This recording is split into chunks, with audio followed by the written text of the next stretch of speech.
Well, if you thought that in the aftermath of Operation Sindoor, India is not going to have any kind of sporting ties with Pakistan, well, you're mistaken very badly. Not just cricket, in which it is confirmed that Asia Cup you'll play India versus Pakistan twice. You'll also play the India versus Pakistan Women's World Cup encounter also. The latest development exclusively that we have got is the India men's team when it comes to Pakistan. There are two events that will be held, the Asia Cup hockey and the Junior World Cup. Both of those events, Pakistan will come to India. The Asian Cup, the Asian Champions Trophy, when you look at it, that is going to be held in Rajgir in August. That's when it's going to happen. Junior World Cup, India and Pakistan are in the same group for the Junior World Cup in Tamil Nadu. Even for that, India and Pakistan will play in India. Now, MEA, when you look at it, the MEA and the MHA, they have spoken to sports today, the sources that are there. India cannot be at a loss as far as the Olympic Charter is concerned. If India were to not allow Pakistan to travel or compete in tournaments being hosted at home, it could lose its chance to host the Olympics in 2036 or the Commonwealth Games in 2030 if it wins the bidding. Now, suddenly, India and the administrators and the stakeholders have now realized that, oh no, boss, we can't have a very practical approach to things. Let's look at the financial aspect of it. If India denies Pakistan, then what will happen is they will be guilty of the Olympic Charter, in which you cannot just prohibit any nation on any grounds for a sporting contest.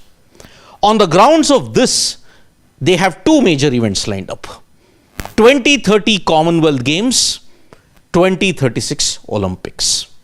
Now, if India refuses to take Pakistan in for all these events which is going to take place, then the Olympics will then say, okay, according to the charter, you have committed this thing, you are not going to be able to host the Commonwealth Games or the Olympics in 2036.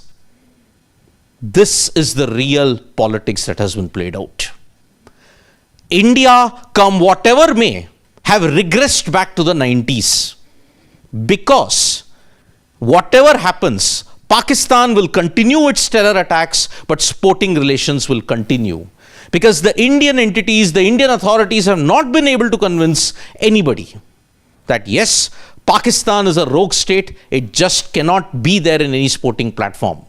So now it is but obvious in 2025 you are going to see multiple India versus Pakistan sporting encounters. And we shouldn't be surprised, because even during Operation Sindoor and prior to this also, there were India versus Pakistan contests. We at Sports Today have done a video on this. We did the thing when India versus Pakistan happened in the beach handball tournament in Oman. India played under protest, but they had to play. India versus Pakistan happened in the squash Asian doubles championships in Kuala Lumpur, but no one raised an objection. Cricket people are threatening, but it is not going to happen. You are going to see India versus Pakistan in the Asia Cup. You are also going to see India versus Pakistan in the Women's World Cup also. And hockey, not just the Asian Champions Trophy in Rajgir, not just the Junior World Cup in Tamil Nadu. There is a very big possibility that India and Pakistan will clash even in the FIH Pro League, because there is a big question mark over whether New Zealand will be able to participate in the FIH Pro League. New Zealand hockey are undergoing a revamp, and that is why they pulled out of this edition of the Pro League. They might pull out of the other edition of the Pro League as well. Now, if New Zealand pull out, the rule is the runner-up will get the FIH Pro League spot. And who was the runner-up? Pakistan.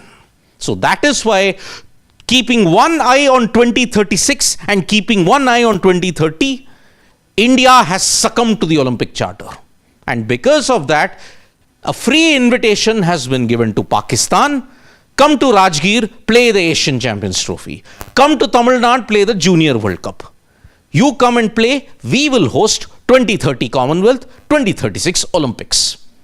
This is a big, big kudos to Indian authorities, and it's a big, big watermark, and it's a big hallmark that indeed India is a true superpower. not in many ways. Thank you so much, folks, for joining us for this live. Subscribe to Sports Today for all the latest news and analysis.